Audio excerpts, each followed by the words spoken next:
Welcome, friends, to the Someone Gets Me podcast. I am your host, Dianne A, and I am so delighted that you're here.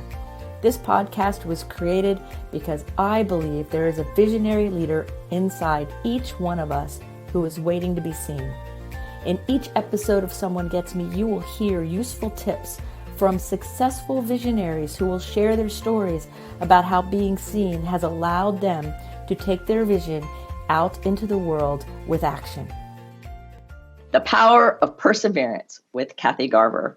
You know her from A Family Affair and other places because she's amazing. So Kathy is taking time with us today to talk with us about perseverance and also some more about her journey in her life and why even perseverance is important to her, because it's a really big topic. So Kathy, welcome so much to the Someone Gets Me show, and I'm so excited that you're here with us today.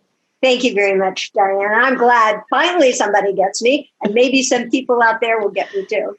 I'm sure a lot of people will get you. And one of the first questions I have for you is, have there been times in your life that people didn't get you, that you looked around and you're like, I'm the only one seeing what I'm seeing, or people were just kind of missing the real you? Many times. And I even remember growing up, especially, and during that teen period and trying to figure out who I was. In my junior high school, we had the special class for people that had IQs over 135, and we were kind of brought together that way. But then we moved, and I started junior high in another way, and I was still taking the classes that they call them gifted classes now, but they were just the higher classes. Those high school friends are still my very best friends today. But then I would go to some parties and feel like, where am I and who am I and why was I put on this earth and what is even the earth? All the transcendental kinds of questions that a teenager asks. And I remember climbing up a tree. I must have been 14, 15, and just sitting in the tree at a party, looking at the people and saying, well, this is very interesting, and trying to communicate with them. But I communicated better with the tree. Oh my God. I did a similar thing at a big party where I just sat on a couch kind of off from everybody else. And I go, I don't know how to talk to these people. And I was talking to the dog more, and I felt more comfortable in that way. I so totally get that. And I think a lot of people who have the visionary, more gifted way of seeing things have that experience when they're younger. So how did you get into the whole show business acting? Like, what was that journey and how did it start? Well, I was living in Los Angeles, and my mother put me into a singing and dancing class at Medlin Studios. And that was the same studio that had discovered Shirley Temple. And so, of course, she thought that I was going to be the next Shirley Temple and put my hair in ringlets, and I learned to sing and dance, and it really was fun. I enjoyed doing that a lot, but I didn't start, and that was when I was 3. I didn't start working professionally until I was 8. And one of the first movies I did was The Night of the Hunter, with Charles Lawton was the director, first time he had ever directed. And there was Shelley Winters and Robert Mitchum and Lillian Gish and a fabulous array of stars, and me at 8. And then it was then not considered really a good movie. It did not get reviews. It was way above its time. And now it has been known as one of the top horror films that has ever been made. It's like 100th on the list of best horror films. Cash, I think, is the name of the paper that lists all that. And then I did the 10 Commandments. So I went from horror to godliness in what a almost switch. the same year. Yeah. So, and that was really marvelous. And that was, of course, directed by the famous Cecil B. DeMille. This was not the silent version, but I was just hired as an extra. And I was part of the Exodus scene, going out where we were going into the desert with Moses, leading the slaves out. So I'm in this little rickety wagon, and all of a sudden I heard this great big voice yell out, "Don't let that little girl's face get in the camera." And I said, "Is he talking to me?" And I said, "Where is he?" "Is that God?" we are doing the 10 Commandments. Well, it wasn't God, but Cecil B. DeMille was on this great big crane. So he was way up in the sky yelling out. And so the assistant director came and he put a little blanket over my head. And I did the scene. Afterwards, he lifted me off the wagon and I talked to the great C.B. DeMille. And pretty soon he wrote scenes into me in the movie for me with Charlton Heston. So that was really kind of my breakthrough, being all these lines with Charlton Heston in one of the biggest epics that had ever been made. Right. And then I just started working. Got an agent. That was the first thing my agent got me. And then I guest starred on a lot of the TV shows that were on at the time. I had a semi-regular part in a television show called Alice, and I worked all that time. And so, how did your family handle this? I was the last of 4 children. And my sister, who was super, super smart and graduated UCLA at 19, was already out of the house by the time I started working. And my 2 brothers were brothers, and they were interested in playing football and doing other things. But very supportive. They have always been very supportive. And I have really been one of the lucky child stars. I wrote a book about child stars. This is my book, Ex-Child Stars, Where Are They Now? And this is available on Amazon and on my website, of course. And one of the biggest conclusions of why so many child stars did not make the transition from being a well-renowned personage and well-reviewed and famous and make that jump over to a successful adult was primarily, I think, the 3 reasons. One, the parents took all their money, and when they got to be 18, they didn't have anything, and they were bitter and resentful, as they well should be. And 2, because they didn't have really an education or any other skill sets on which to maneuver and to move on. And 3, because of the depression, because they weren't in the limelight anymore, and they went from the cute little kid to the awkward teenager, and nobody was buying in Hollywood, and they weren't getting jobs. They became depressed, and the emotionality just led them to drugs. And that is very sad. I am so grateful that I never got on drugs. I just drink wine every night. Chardonnay, cupcake Chardonnay. But it really was a serious thing that happened to the child stars. Yes, especially when they're not supported or things happen and they get a lot of resentment. And visionaries and creatives tend to be more emotionally sensitive anyway. And so when things happen that are big like that and there's no one around to help explain it or help them or show them what to do, that's really a tricky situation to be in, you know? So yes, my parents were very, very supportive. They saved everything that I made. And when we moved from Los Angeles to San Bernardino, we're kind of out of the limelight. It was a blessing in disguise because I was able to do that kind of awkward transition away from the limelight. So when I came back to LA and started UCLA, I was, more developed and knew a lot more of my identity. So that was very helpful. And then my lovely mother said, well, now you know this acting thing may not work out. You should have some insurance. What are you majoring in? And what did you major in? I majored in speech. That's why I talk so lot, with a minor in psychology. And then I went back later and got a master's in theater arts, but it was more of a liberal arts education for, sociology and English, et cetera. Right. Oh, that's really, really fun. So tell us about The Family Affair. How was that show? What was that like for you? And my biggest question is, how are you the same and different than your character was? It was a great show. And when I went on the interview for that show, my agent, Hazel McMillan, had called my mom and said, oh, we've got a great interview. They've already sold the pilot to this new show. It's going to go on. They have everything except for the teenage sister.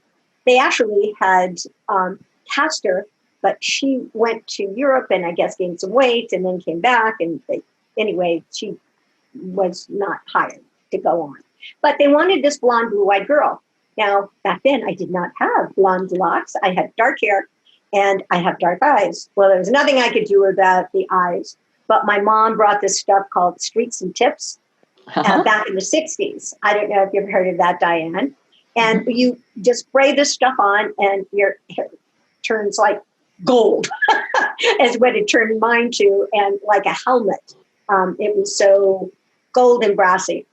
But I was sitting with the producer, and he's looking at me. He says, "What's wrong with your hair?" I said, "My hair?" And he said, "Yeah, it's turning green." Well, that started the conversation, and we talked some more. I did a screen test, and then the rest is history. It was wonderful. And my character and Sissy's character is really an amalgam. In my way of acting, I learned a lot from Brian Keith and Sebastian Cabot, each of whom approached acting in a totally different way. Sebastian was from England, and he studied and he analyzed things. He got word for word, and it was hard for him to get word for word. So he practiced and got it perfect. Brian, on the other hand, would come in and say, "Well, what are we doing today?" And he'd look over the script and he says, okay. And he went from moment to moment. So it was a nice combination of Brian and Sebastian. And what I did was take both of those styles. So I analyze the scene, I see what's happening, I figure out a character. And then when I'm actually shooting, I go moment to moment. But I'd already done everything like that. And there were some times when the writer would say, and I would say, look, everybody is wearing mini skirts. She is wearing this dress. It's just right above her knees. I want to wear mini skirts. And they said, "Well, I'm sorry, you can't. But I want to be in, like today." They were right, however. And this show has really never gone off the air. And it is classic. And I think one of the reasons it's classic because the styles are not extreme. Nobody's wearing mini skirts, and people are wearing, something that you could walk out today. And since I'm a potential hoarder, I even have some of the things. Dianne, you're old when you can wear your own vintage clothes. Right? Yeah. I still have some things in the closet, but I don't wear them too often because it's going to be the 55th anniversary of Family Affair next year. Odd, since I'm 39. 55 years. So I have a question before we get to that, because I want to go to the anniversary part. But when I'm thinking about how you were mentored with the strict, rigid habit, like precise and precision, and let me see what it is and stay in the moment. And what a perfect combination of like live and in-person mentoring, unofficially or officially, because you were there and they were showing you the way because that was their style. So how have you expanded on that over the years? Well, after the television series, and then I was saying, well, I'm so well known as this particular character. Right. And it started because I had some friends from Tel Aviv and from Israel. And Family Affair was like the number one show there. Well, they only had 3 channels, or it could have been 2. But everybody in the whole country watched this show. And so they did a musical adaptation theater for Family Affair. And they gave me the script. And so I learned Hebrew phonetically for the show. And to sing Hani Habata Rishona. And so we did this whole show in Hebrew musical. So I was over in Tel Aviv, and I said, I really don't feel like going back to the States because I don't know how many jobs I'm getting. So I went to England, and I went to the Royal Academy of Dramatic Arts. And so that also added to my pool of understanding of theater, and I learned a lot at the Royal Academy. Then when I came back, I was just in my 20s, early 20s. When I came back to the States, then I started doing a lot of dinner theaters. That was a big thing back then with dinner theaters in the 70s and starting up to the 80s. So I learned a lot in front of the audience doing a lot of dinner theaters. And so I added to my pool. And then when I stopped doing so many dinner theaters, I say in my other book, Surviving Sissy, I will hold it up for you. This is show and tell. Surviving Sissy. I I indicate how an actor's life is very interesting. And I taught voiceover for 20 years. So when you have you don't have a steady job and you're an independent contractor and one job finishes and say, well, am I ever going to get another job? So I would tell my students, you have to make your skill set as wide as possible. So if you finish a stage presentation, don't hold up your nose in the air and say, well, I don't do TV or I won't do film. I'm a stage actor. Well, you're going to just shoot yourself in the foot. And if you want to stay on that same level where, theater actors don't make as much as commercial actors, I think it's very important to be able to go from one style to the next. And each of those styles has a different presentation because the theater, you're very big. And it's just like you're whispering to a person. And then you're doing a commercial, and so many of them are just so bright and light. And there's nothing wrong with doing narrations for industrials. I lived in San Francisco for a while, and so many companies, and they wanted hosts. So I went from doing stage, and then I said, well, my agent called me. He says, well, we have this commercial for you. It's just your voice. It's a voiceover. I said, what's a voiceover? I've never done a voiceover. I don't know what that is. And so he says, well, just go on. And I said, okay. So it turned out that this voiceover was for tuna. And so here's your script. Oh, okay. I like tuna. And they said, okay, now say it a different way. Okay. I like tuna. Okay. Say it a different way. Says, I like tuna. And it was really awful. So I enrolled in a voiceover class right away. And I learned how to do many, many different voices. And that became a whole career also for me. I've starred in 5 animated series, Firestar and Spider-Man and His Amazing Friends. And they're actually bringing out that's another thing for 2021. They're bringing out a little 6-inch Firestar figure. She's a super heroine. And so I'm going to be having those around and signing them. And maybe Firestar will have her own series from Marvel, and we'll see how that goes. But I did a lot of voiceovers. So you're doing stage, it doesn't work. He says, well, and voiceover now is so much easier because being sheltered as we are, wherever we go, I have my own little microphone and set up where I can do voiceovers.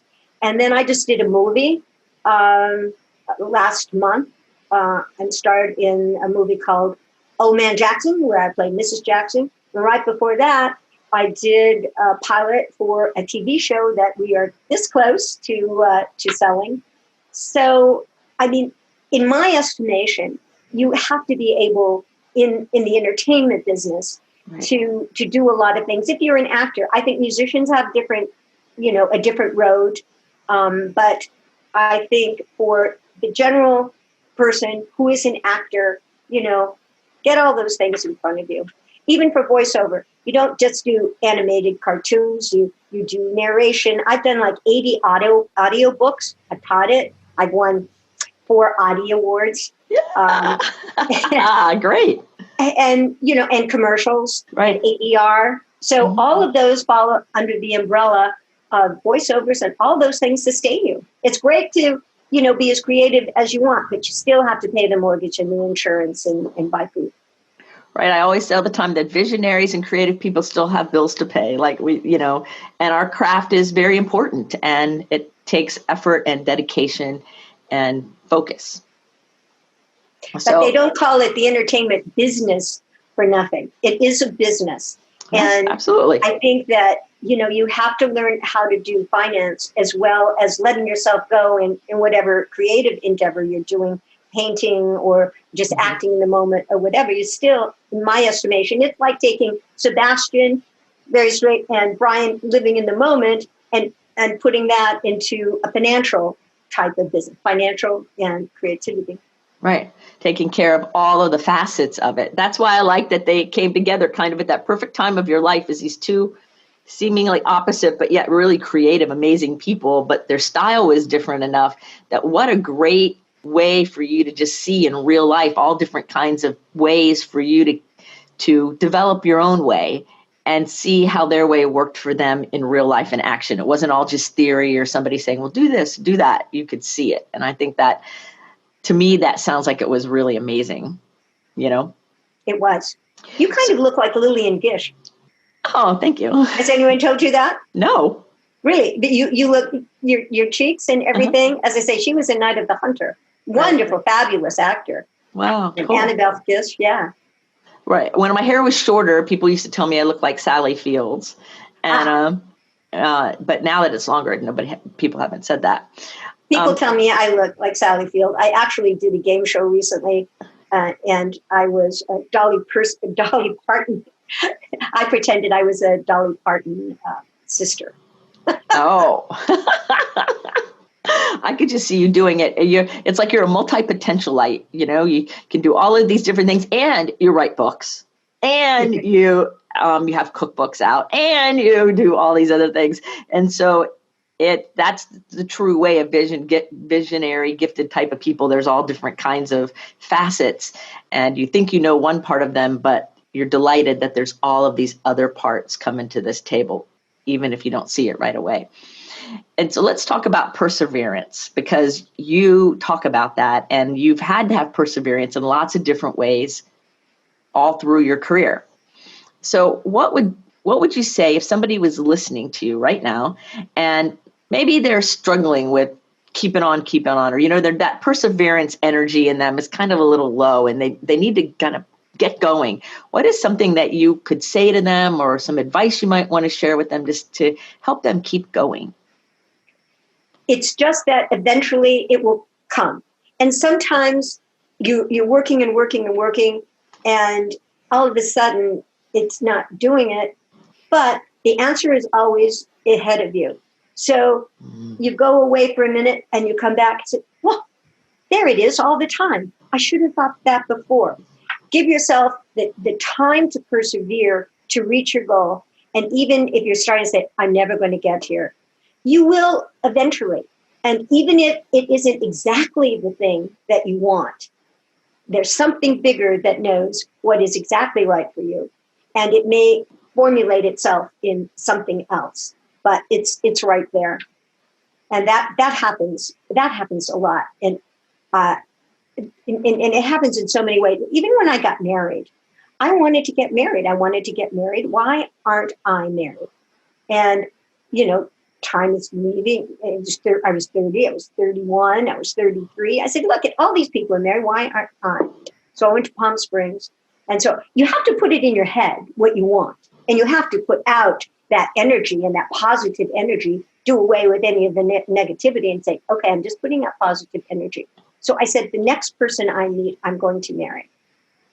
So I was in Palm Springs, and my friend Arlene Gawanka, she was on Mayberry RFD. She did some things, and she was at a music industry tennis tournament. And so she said, oh, you're going to be in Palm Springs? Me too. She says, I'm going to play some tennis. We need a fourth. You come along. I said, okay. So I met her there, and she and her boyfriend, and I'm waiting for my partner. And I said, okay, the next person I meet, I am going to marry. So in comes a 6'3" guy galomping on, you know, we've already discussed, we're 5 feet.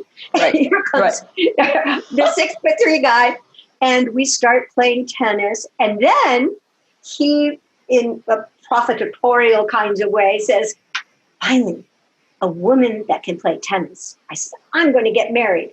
And I went, oh, okay. That may have been off the top of his head, but that was really in the bottom of my head. And so we got married 3 years later, and we are celebrating our 40th anniversary next year.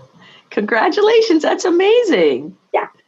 So when you met him, did you really know he was the one you were going to marry beyond just visioning it and having the energy out there? No. I mean, I have met other people. I look and I say, oh my gosh, I mean, this is like a soulmate.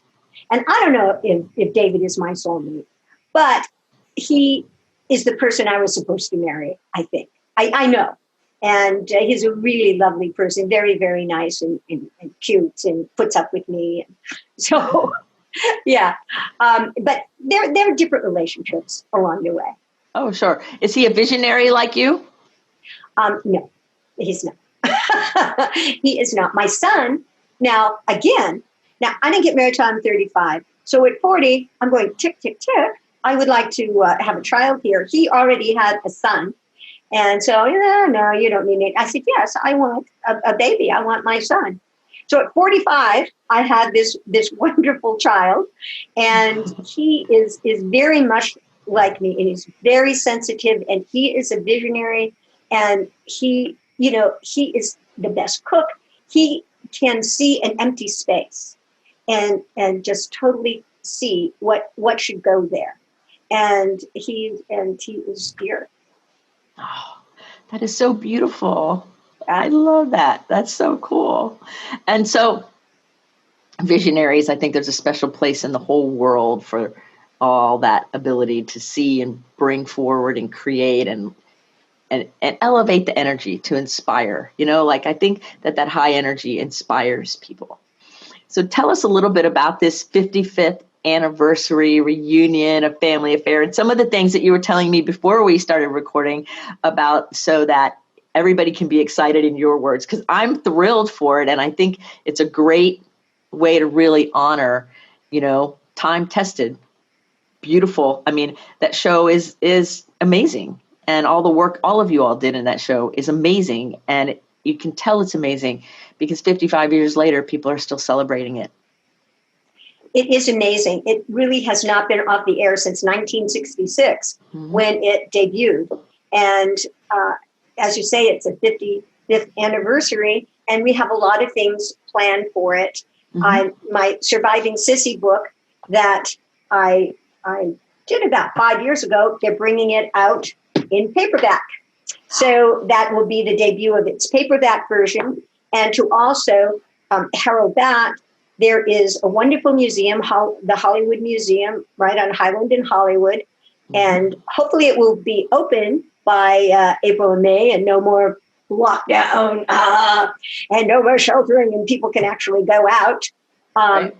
And so we'll have a whole exhibit of all of the things that were in Family Affair. This was right during the years where they first started merchandising. And they really hadn't done so much of that beforehand. But 20th Century Fox was doing, now CBS put their hands in. So I have like lunch boxes and their coloring books and their view masters, and there's wonderful photos. And so we'll have an exhibit at the Hollywood Museum, and I'll be signing my book. And then maybe later on your Friday features, you can let your audience know exactly when it's coming. And so we're doing lots of that. We have a new show called Aunt Sissy that is a spinoff from Family Affair. It's not a sequel, but it's a spinoff. And what my character would be doing now, and Sissy becomes Aunt Sissy, kind of like Uncle Bill. So right. That will also be debuting in 2021, as well as a new book that I have. I wrote this book, Holiday Recipes for a Family Affair, with Scott Weaver, who is also a director as well as a writer. But we are doing this book to go along with a TV show that we are doing. Used to be called TV Dinners, but we're glad that we're not naming our show TV Dinners anymore because the trademark is a little dicey. So it will be Retro Celebrity Eat and Greet. And so we will have the television show that goes along with it, where the pilot featured Butch Patrick from the Munsters, and then Larry Thomas from No Soup for You, the Nazi, and Lisa Loring. And we take the old TV dinners and we redo them, refresh them, make them healthy for today. And then we have a sit down with our celebs saying, where are you now and what are you doing? Oh, that's great. So the recipes in the book are the modern day healthy version of the old school TV dinners. Exactly. I love that idea. Yeah. Oh my God, that I was about to ask you what they were, and then you said it. I'm like, oh, let me get this right. I love that idea. That is going to be so fun. And I love that the multi-dimensional nature from the beginning of your career all of through all of the different changes, and then also through this whole lockdown and everything, that you have been able to persevere, but also to bring all of your talents to the table and allow yourself the freedom to not just like only silo yourself into one spot. So, and it's important, because I think of it as I get older every day, that we are given so many talents, and no matter what, at one talent or a lot of talents or whatever that talent is, and I don't want to leave this particular without getting all those talents out, with being fulfilled and being blessed with those talents, and then using them all up. I want to use them all up. Right. Right, exactly. Use them all, let them all out, let them all go, and I love that. And I think that speaks to your whole ability to persevere and keep going. And it's a natural thing that you would talk about perseverance, because it's taken that. It's not all easy. It's, it sounds easy to sit here and talk about, but it's hard work, and it's dedication, and it's focus, and it's doing the hard things and the things you don't want to do in order to create the magical, amazing things that are just so fulfilling. So yeah, because you really, in writing a book, you have to, this has got to be in at the publisher. So, or you say, I'm never going to learn those lines, and now I'm going to have to go through traffic to try and get to an interview. All of that stuff has to be given before you can totally enjoy it. But now I'm getting to be, again, older, and I said, well, even this is joyful, being on the horrible freeways of LA and listening to something nice and nice music.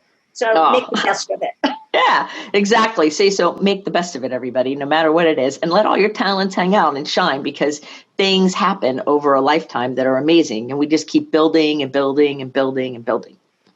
So is there anything that I didn't ask you about that you had on your heart that you wanted to share with everybody today? Because I know we've covered a lot, and there's so much more. We could talk for hours and hours and hours.